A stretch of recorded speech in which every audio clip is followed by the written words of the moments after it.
In the 12th month after arriving in Medina, Muhammad himself initiated jihad in Islam by leading a raiding party to Wadan, also called Raid of al-Abwa. This intent was to attack and plunder a Meccan caravan returning from Syria, which was missed. A caravan belonging to the pagan tribe of al-Damri fell on his way, which was attacked. Minor skirmishes took place with neither side winning the encounter, and a peace deal reached. Islam's first jihad raid party, headed by its prophet, returned home empty-handed.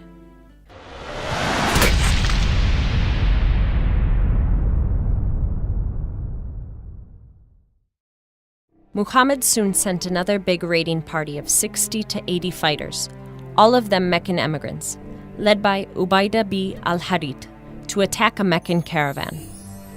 The jihadi raiders went as far as water in the Hijaz below Tan Lealtul Mura, where they encountered a large number of Quraysh. Scared of the large Meccan force accompanying the caravan, the jihadi raiders retreated, forming a rearguard.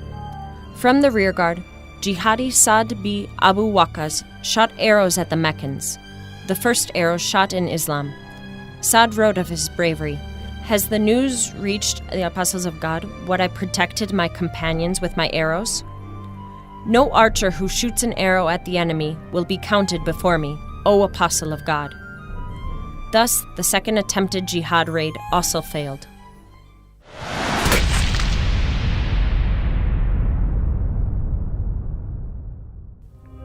Meanwhile, the Prophet of Islam sent his uncle Hamza with 30 fighters, all of them Meccan emigrants, on another raiding mission.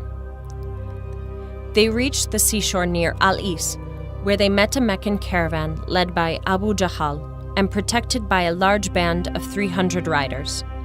The jihadi raiders were able to escape unscathed thanks to intervention by a local leader. Another attempted jihad mission failed.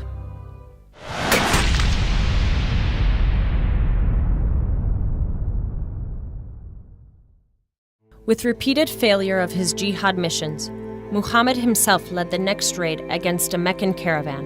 Ibn Ishaq writes, "Then the apostle went raiding in the month of Rabi'ul Awal, making for Quraysh, until he reached Buat in the neighborhood of Radwa. Apparently, the caravan was missed, and the Prophet returned home empty-handed again."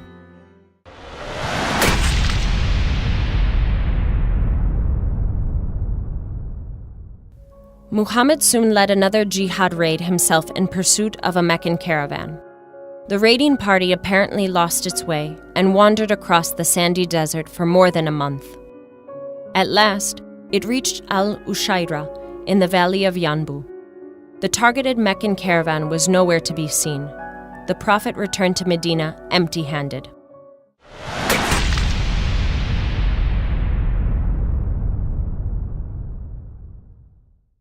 Prophet Muhammad then sent Sa'd bi Abu Waqqas to lead his second jihad raid, accompanied by 8 raiders, all of them Meccan emigrants. He went as far as Al-Qarrar in the Hijaz. Then he returned without fighting.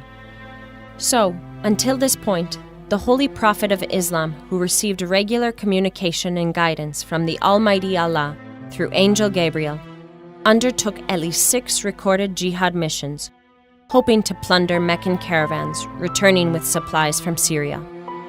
The Prophet himself had led 3 of those missions, but all of them failed.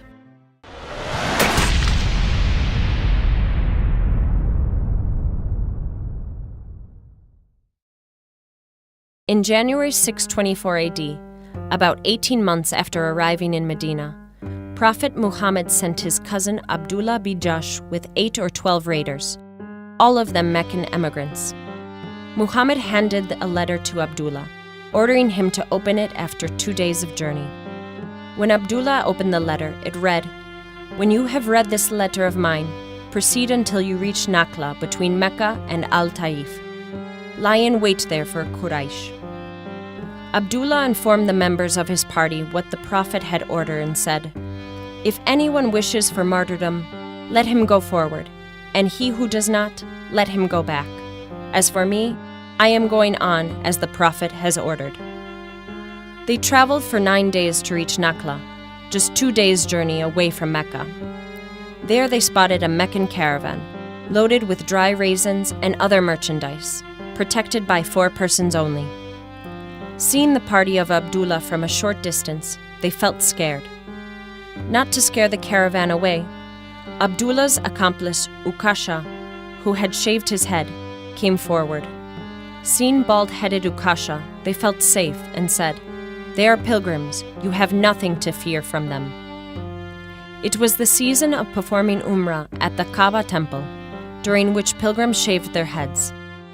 Ibn Ishaq records, "The raiders took counsel among themselves and decided to kill as many of them as they could and take what they had. As the caravan came within reach, the jihadi raiders attacked it, killing 1 attendee and capturing 2, with another able to flee. Abdullah kept 1/5 of the goods of the caravan for Prophet Muhammad, dividing the rest among members of his raiding accomplices, and brought the 2 captives to Medina. When they returned to Medina, records Ibn Ishaq, their Muslim brethren reproached them for what they had done, and the Quraysh said, "Muhammad and his companions have violated the sacred month, shed blood therein, taken booty, and captured men." The month of Rajab was very sacred for the Arabs, when Umrah, the second most important religious ritual in Arabia, was observed. Fighting, bloodshed, and looting during this holy month was considered blasphemous. The Arabs, even many Muslims, raised outcry of condemnation at this flagrant violation of the sanctity of the sacred month. The Jews of Medina portrayed the sacred month violence and bloodshed as an omen of impending danger, which Muhammad had brought upon the people of Medina. Greatly perturbed, Muhammad initially placed the blame on the raiders who took part and refused to take the 20% share of the booty reserved for him. Ibn Ishaq writes, "When the apostles said that, the men were in despair and thought that they were doomed." When everybody, including Muslims, were condemning the barbaric act, the Islamic God came to Muhammad's rescue by revealing verse 2:17 to justify it. "They will ask you about the sacred month and war in it. Say war therein is a serious matter, but keeping people from the way of God and disbelieving in Him, and in the sacred mosque, and driving out His people therefrom is more serious with God, and seduction is worse than killing. And they will not cease to fight you until they turn you back from your religion if they can." According to Ibn Ishaq, the Islamic God relieved Muslims of their anxiety regarding the widely condemned sacred month bloodshed by revealing this verse. Prophet Muhammad then happily took the 1/5 portion of the booty and ransomed the 2 captives to raise more money. And to make the culprit raiders completely at ease and free of any guilty feeling, Allah sent down the next verse of the Quran. "Those who believe and have emigrated and fought in the way of God, these may hope for God's mercy, for God is forgiving, merciful." With the successful and economically enriching jihad raid at Nakhla, there started Islam's Jihad Unlimited, a mission of aggressive attack, bloodshed, and plundering the infidels of the Arab Peninsula and beyond.